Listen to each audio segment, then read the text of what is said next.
Bonsoir à toutes, bonsoir à tous, bienvenue dans votre 7-8. Nous sommes le jeudi 5 décembre, tout de suite le programme de ce soir. Une première depuis 1962, une motion de censure envers le gouvernement a été votée hier à l'Assemblée nationale. Michel Barnier a présenté sa démission ce matin. Sourd de naissance, Henri Cordero du Thiers ne rêvait que d'une chose, être pilote d'avion. Challenge relevé, son portrait dans cette édition. Avril 2024, Ariane Dora reçoit un César pour son travail sur le règne animal. Originaire de Saint-Germain-en-Laye, elle est retournée dans son lycée pour partager son expérience.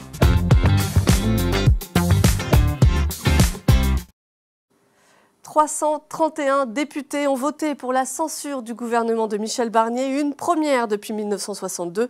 La motion a été adoptée dès le premier texte, celui du nouveau Front populaire. Le Premier ministre a présenté sa démission ce matin. Emmanuel Macron, trois Yvelinois faisaient partie de ce gouvernement, Jean-Noël Barrot, Sophie Primas et Othmane Nasrou. Ce dernier a d'ailleurs salué le sérieux, le respect et la dignité de Michel Barnier. Dans le département, les réactions sont vives. Écoutez Béatrice Piron, députée Horizon. Beaucoup de tristesse pour les Français parce que c'était une manœuvre politicienne. On sait depuis plusieurs mois que la gauche et l'extrême droite veulent faire tomber le gouvernement, mais éventuellement même toutes nos institutions. Et là, on plonge dans l'inconnu. Aujourd'hui, on ne sait pas trop comment va se faire la suite des textes. On ne sait même pas si on peut siéger en commission, pas siéger en commission. On avait des textes qui étaient prévus, qui sont suspendus. Et surtout, c'est l'impact que cela va avoir sur les Français l'année prochaine, parce qu'en fin de compte, ce sont les Français qui vont être très perdants. Benjamin Lucas, député écologiste et social de la 8e circonscription, a voté pour cette censure. Dans un communiqué, il a indiqué, je cite, « ne ressentir aucune fierté particulière ni joie, simplement le sentiment du devoir accompli ». Et le député Lyotte de la 11e circonscription, Laurent Mazori, appelle, je cite, lui, toutes les femmes et tous les hommes ayant à cœur de servir l'intérêt général à se réunir.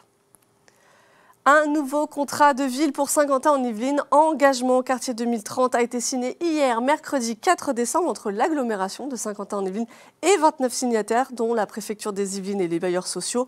Un renouvellement pour 6 ans concernant les 8 quartiers prioritaires et leurs 35 000 habitants. Une quarantaine d'actions sont menées chaque année.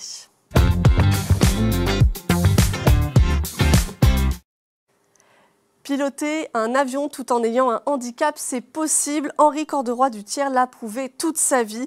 Aujourd'hui licencié pilote privé d'avion, Henri continue de se battre pour rendre le ciel accessible aux sourds et malentendants comme lui. Portrait réalisé par Clara de Frutos. Henri Cordero du Thiers est sourd de naissance. Un handicap qui aurait pu détruire ses rêves de pilote d'avion. Pourtant, Henri a aujourd'hui 65 ans et il a passé 2/3 de sa vie dans les airs. Tout commence en 1982, lorsqu'il devient le premier élève sourd à intégrer l'École nationale de l'aviation civile de Toulouse. Puis en 1984, il commence à piloter des avions, d'abord dans les Yvelines, à Saint-Cyr-l'École, puis auprès d'un instructeur à l'aéroclub Renault de Chavenay. C'est à ce moment-là que les choses se sont compliquées, car en France, il est très difficile d'obtenir une licence lorsqu'on a un handicap.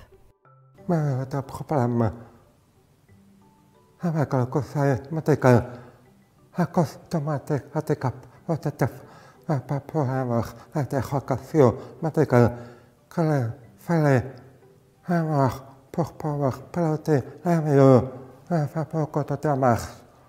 pour essayer d'avoir l'interrogation médicale. Pourtant, il est possible pour un sourd et un malentendant de voler sans radio. D'abord grâce à un système de flash utilisé dans les aérodromes contrôlés, comme à Toussus-le-Noble dans les Yvelines. Mais aussi grâce aux règles de vol à vue, aussi appelées VFR, le principe, voir et éviter les collisions. Tout pilote sourd va me l'attendre, quand on prépare la radio pour voler. Seulement, l'aérodrome et l'espace aérien. La radio n'est pas obligatoire. Alors, il faut bien préparer avec la carte aéronautique, la navigation, la météo, la réglementation pour définir la sécurité. Faute de pouvoir obtenir une licence de pilote privé en France, Henri va poursuivre son rêve aux États-Unis. En 1990, il réussit à obtenir sa licence américaine de pilote privé en 5 semaines. Un événement important dans sa vie, car après cette période, il décide de créer l'Aéroclub des Sourds de France en 1996. Une première dans l'Hexagone et en Europe. Impressionné par le rassemblement des pilotes américains sourds, ça m'a encouragé à espérer à faire la même chose en France. En 1985, j'étais tout seul. Tout le monde m'a pris pour un fou. Petit à petit, j'ai rassemblé les personnes qui partageaient la même passion malgré notre handicap. Aujourd'hui, Henri vit son rêve en grand. Instructeur de pilote d'ULM et détenteur de 3 licences, américaines, anglaises et françaises, de pilote privé d'avion, il a aussi plus de 2300 heures de vol. Le prochain objectif pour Henri ? Continuer à promouvoir l'accessibilité des sourds et malentendants dans les airs. Pour cela, il met au point depuis plusieurs années une solution technique pour remplacer la radio. Depuis 12 ans, un artiste à l'école sensibilise les jeunes aux métiers de l'art et de la culture. Des artistes se rendent dans leur établissement scolaire pour partager leur expérience et parler de leur métier. Le 2 décembre dernier, la chef costumière Ariane Dora retournait au lycée Jeanne d'Albret à Saint-Germain-en-Laye qu'elle a fréquenté au début des années 2000. Sa particularité, en avril dernier, elle recevait un César pour son travail sur le règne animal. Regardez. Elle ne pouvait pas venir sans ce précieux César récompensant son travail sur le règne animal de Thomas Caillet. Ariane Dora est la première chef costumière récompensée pour un film contemporain, un trophée qu'elle présente à des élèves du lycée Jeanne d'Albret à Saint-Germain-en-Laye.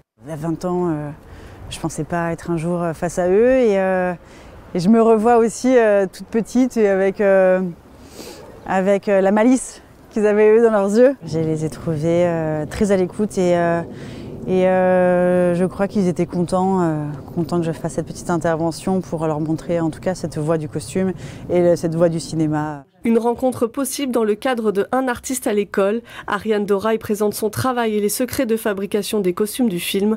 Un moment d'échange préparé en amont par la 60aine de lycéens et leurs professeurs de français. Je suis comme professeur principal aussi chargé de l'orientation et c'est pas l'intérêt principal, mais il y a quand même l'idée de projet d'études. C'est assez impressionnant, surtout de voir que cette personne a obtenu un César. C'est très bien amené par rapport à l'orientation et toutes les questions qu'on peut se poser au lycée. J'ai beaucoup aimé, c'était très intéressant, les réponses, les questions qu'on m'avait posées. Bon, même si on n'a pas posé toutes les questions, voilà. Mais vraiment j'ai passé un bon moment et ça m'a fait découvrir un autre aspect du cinéma que je ne connaissais pas du tout. Dans la profession depuis une quinzaine d'années, Ariane Dora travaille sur de grands projets, Mérine, Les Combattants ou encore Emilia Pérez. Et des talents dans les Yvelines, il y en a. Le 17 décembre prochain, c'est la productrice Nénon Chapuis qui se rendra dans son lycée de la Queue les Yvelines. Elle est double césarisée en 2024. Et un mot de sport pour terminer, une mauvaise nouvelle pour Louis Burton. L'Yvelinois a été contraint d'abandonner le Vendée Globe hier dans l'après-midi. En cause, une sérieuse avarie sur un élément mécanique du gréement. Lors de l'édition 2021, il avait terminé à la 3e place. Éric Bellion, lui, continue l'aventure. Il pointe actuellement à la 31e place. C'est la fin de ce 7-8. Merci de nous avoir suivis. Très belle soirée sur TV78.